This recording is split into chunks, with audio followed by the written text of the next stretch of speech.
Match list one with list two, choose the correct answer from the options given below. So again guys, जैसे मैंने आपको बताया था, जो क्वेश्चन नंबर 1 था उसके अकॉर्डिंग, उसमें तो पूछ लिए चारों जो ए के थे, ए से स्टार्ट होने वाले जो आपके अमीनो एसिड्स थे उनमें ही पूछ लिया था। इसमें क्या है, जी से और टी वाले पूछ लिए। तो मैंने आपको बताया था ए के 4 होते हैं, जी के 3 होते हैं इसमें, ठीक है। मतलब जो जी से लेटर से स्टार्ट हो रहे हैं आपके, या ए लेटर से स्टार्ट हो रहे हैं आपके अमीनो एसिड्स, है ना, या एल लेटर से स्टार्ट हो रहे हैं अमीनो एसिड्स, समझ रहे हैं। और जो बेसिकली आपके टी लेटर से स्टार्ट हो रहे हैं अमीनो एसिड्स, उसके अकॉर्डिंग, ठीक है।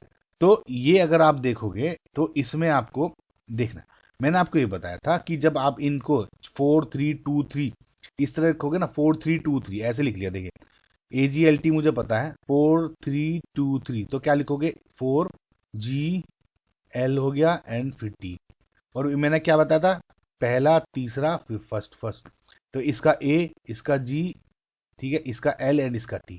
इस तरह तो आप याद कर लोगे, बाकी की जो मैं अभी ट्रिक बताऊंगा वो हो जाएगा, ठीक है। सो बेसिकली ओके गाइस, सो ये हो गया। अब मैं इनके आपको एक बार नाम लिख देता हूँ ताकि और हो जाए। देखिए ये सब क्या है, अल्फाबेटिकल ऑर्डर में अरेंज किए के अकॉर्डिंग। जैसे फर्स्ट हो गया एलेनाइन, दूसरा हो गया ARGINI अर्जेनाइन, तीसरा हो गया एस्परजाइन, ओके, फिर हो गया एस्पार्टिक एसिड, ठीक है। जी वाला अगर आप देखोगे, सबसे पहला हो गया ग्लूटामाइन, ओके, फिर हो गया आपका ग्लूटामिक एसिड, फिर हो गया आपका ग्लाइसिन। एल से अगर आप स्टार्टेड वाले देखोगे तो एल से स्टार्ट होने वाले में है पहले तो ल्यूसाइन।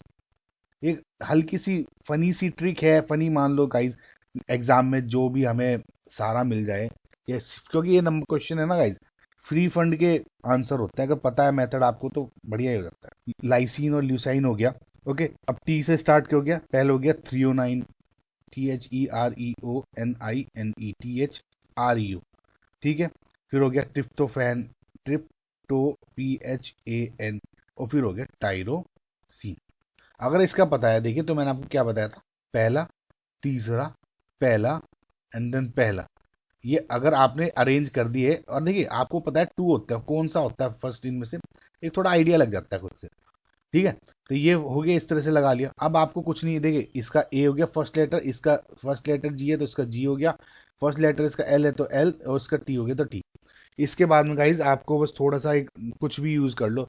अब मैंने इनको देखिए कैसे याद किया हुआ है, सिंपल तरीका, कुछ भी आप दूसरी सिमिलर ट्रिक बना सकते हैं। तो मैंने क्या बनाया हुआ है, अरंड कैग, ठीक है। अरंड कैग मेरा एक फ्रेंड है, ठीक है, आप कुछ ही मान लो, अरंड कैग, अरंड कैग, ठीक है, नाम बनाया हुआ है मैंने एक अरंड कैग, है ना। आप कहोगे अरंड कैग नाम नहीं होता, लेकिन बस गाइज याद करने के लिए मैंने बहुत कोशिश करी थी बनाने की इसकी ट्रिक। तो अरंड कैग आपका वर्ड है कोई, तो ARNDQEG होगा अरंड कैग। तो क्या करा कि अरंड कैग लंदन कानपुर में, अरंड कैग लंदन कानपुर में ट्विंकल ट्विंकल करने लगी, ठीक है। अरंड कैग लंदन कानपुर में ट्विंकल ट्विंकल करने लगी। ना ट्विंकल में TWI नहीं है, इसमें TWY है, बस इतना ध्यान है, ठीक है। अब देखिए ARND अरंड कैग, QEG अरंड कैग लंदन लंदन कानपुर के में ट्विंकल टी, ये क्या है, TWY अंकल बताया ना, INKL ट्विंकल ट्विंकल, तो TWY, बस ये हो गया, अरंड कैग लंदन कानपुर में ट्विंकल ट्विंकल करने लगी। बस गाइज ऐसे ही कुछ ना कुछ एक मेमोरी एड बन जाए तो वही फायदा हो जाए। ओके गाइज, समझ में आया। तो इसके अकॉर्डिंग आप देखोगे तो जो आपका ऑप्शन नंबर 3 है वो करेक्ट आंसर होगा। कैसे, देखिए ग्लूटामिक एसिड है, ई यानी 3 ऑप्शन हो गया, तो ये भी कट गया, ये भी कट गया। ग्लूटामाइन का क्या हो गया, क्यू, तो बी का हो गया फर्स्ट यहाँ, तो ये भी कट गया। बाद में आके देखोगे तो ये भी मैच हो रहा है। तो जो ऑप्शन नंबर 3 है करेक्ट है। आई होप गाइज आपको मैं जो भी समय दिया आपने उसको थोड़ा फायदा होगा। इनको ये वाले जो क्वेश्चन है गाइज सीधे नंबर देने वाले आंसर होते हैं, इनमें ज़्यादा दिमाग लगाने की आपको जरूरत भी नहीं होती।